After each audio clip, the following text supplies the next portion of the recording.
Bonjour à tous les lecteurs de Montres et Tendances. Aujourd'hui, nous faisons un unboxing et nous avons choisi un produit de la rubrique high-tech de Montres et Tendances. Donc une fois n'est pas coutume, c'est plutôt rare, hein. Habituellement, on est plutôt dans des accessoires ou des montres. Mais cette fois, nous allons vous parler d'un produit innovant qui vient de sortir. Le DJI Pocket 2. Donc, qui est DJI? On sait qu'il s'agit de la société numéro un des drones publics, mais aussi des drones professionnels. Et elle nous avait déjà livré une petite caméra, de taille pocket, qui était la fameuse Osmo Pocket. C'était celle de la première génération. Donc là, cette année, DJI vient avec la Pocket 2 qui est la caméra stabilisée la plus compacte et sans doute avec la meilleure résolution dans les caméras Pocket de chez DJI. Donc, en quelques mots, ça filme en 4K, ça filme de 25 à 60 images par seconde, et par rapport à la première génération, on a un champ de vision qui a été élargi, avec aussi un plus grand angle en option. Et ça, justement, les différentes options, nous allons en parler un petit peu plus tard. Donc, 60 millions de pixels pour le capteur. On a un zoom x4 en 1080 ou x2 en 4K. Et cette caméra nous propose un ralenti, un slow motion 8 fois. Donc, il y a de quoi faire des films plutôt sympas, de quoi s'amuser. Vous verrez, au niveau de la façade, un micro a été placé sur chacune justement des façades de la poignée de la caméra, avec une technologie intelligente de suivi de la caméra. Donc là, comme vous pouvez le voir, on a un étui hyper compact qui permet de tout ranger justement à l'intérieur de cet étui, donc que ce soit la caméra ou les différentes options. Les différentes options, justement, parlons-en, puisqu'il y a deux niveaux de proposés, à savoir le niveau basique à 369 € ou alors le pack créateur à 509 €. Qu'est-ce qu'il nous apporte ce pack créateur? Il y a un module Wi-Fi, un micro sans fil déporté avec une petite bonnette, il y a un petit trépied, un filtre grand angle et puis la dragonne, voilà, qui nous permet justement de tenir cette caméra sans risquer de la faire tomber. Il y a un mode tracking, évidemment, donc ça c'est plus pour la partie logicielle, à savoir qu'il peut y avoir un suivi des visages lorsque l'on est en mouvement. Et on peut soit choisir de filmer tout en automatique, hein, si on n'est pas expert, ou alors en mode professionnel. Alors là, on peut aller s'amuser, on rentre vraiment dans tous les paramètres et on modifie, on adapte par rapport à ce que l'on recherche. L'encombrement est super réduit et la mise en œuvre est très rapide. Donc, avec tout cela, bien entendu, comme pour la première génération, il y a des options comme la fameuse coque étanche, hein, pour pouvoir filmer sous l'eau, ou alors la perche. Et il y a toutes les options qui existaient déjà pour la première génération. Au niveau de l'autonomie, la marque nous annonce 2 heures d'autonomie. Donc, on a vraiment de quoi faire. On va tester tout ça. Et on peut vous dire que voilà, tout est déjà en vente depuis le 31 octobre. C'est a priori le cadeau idéal pour Noël. Et écoutez, on va le tester et puis on vous dira, on va vous montrer un petit peu ce que cela donne sur ce que l'on a l'habitude de filmer. Voilà, merci beaucoup et à tout de suite pour l'essai. Alors nous voici à nouveau avec notre DJI Pocket 2. Et cette fois, écoutez, au lieu de le présenter depuis le téléphone, nous l'utilisons. Voici, donc sur Montres et Tendances, on a plutôt tendance à avoir des montres et à présenter des montres. Donc on va le faire avec cette caméra. Donc, on zoom. Voilà ce que ça peut donner au niveau du zoom.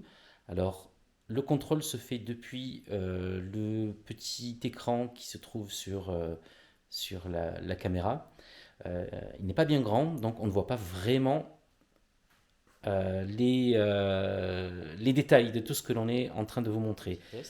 Donc, ce que l'on peut constater déjà, c'est que la caméra est vraiment bien stabilisée par rapport à ce que nous avons l'habitude de faire avec un téléphone. C'est sûr que la qualité de stabilité ou de stabilisation est présente au rendez-vous. On va tester le zoom. Nous sommes là en zoom x4. Voilà. Voilà ce que ça peut donner. On ne peut pas réellement voir la qualité de l'image à partir de l'écran présent sur la caméra, étant donné qu'il est assez petit, que pour nous, la qualité est vraiment parfaite. Maintenant, on verra bien ce que ça donne à l'écran. On arrive sur la collection de bracelets. On a des bracelets cuir, des bracelets silicone, des bracelets larges, des bracelets plus étroits. Et ici, un essai que nous avons fait, nous, chez Montres et Tendances, sur un bracelet que l'on qualifie de mèche ou de maille milanaise.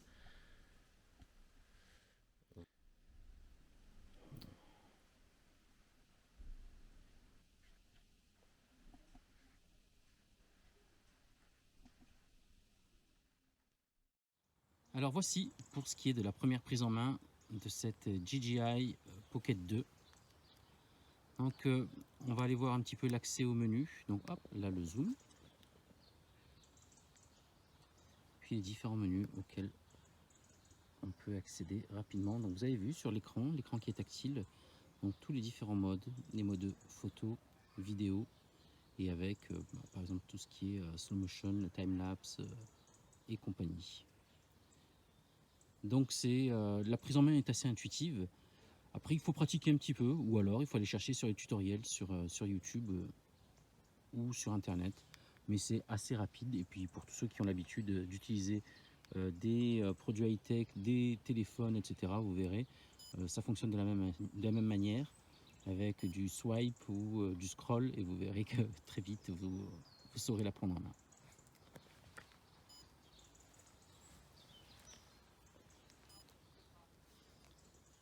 Hop. Allez, on fait un petit film, et puis après on verra ce que ça donne.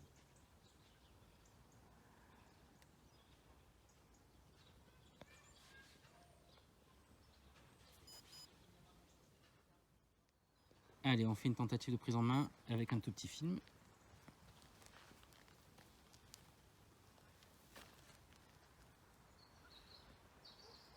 Et nous verrons bien ce que cela donnera. Un tout petit film.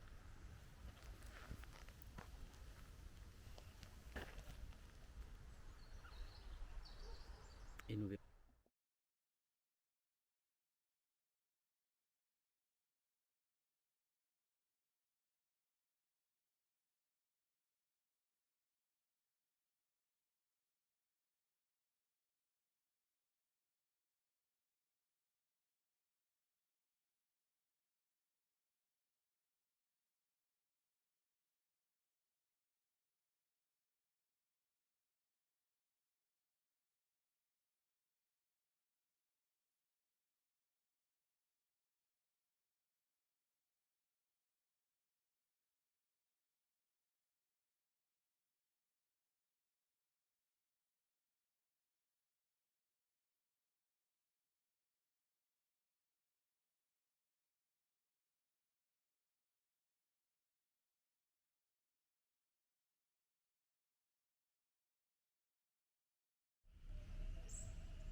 Nous continuons ce test de la DJI Pocket 2, notamment en termes de stabilité, avec un petit comparatif avec un téléphone, ce que l'on utilise habituellement, les téléphones, les Apple iPhone, et ce sera le 10.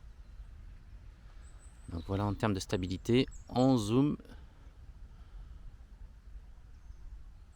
Voilà.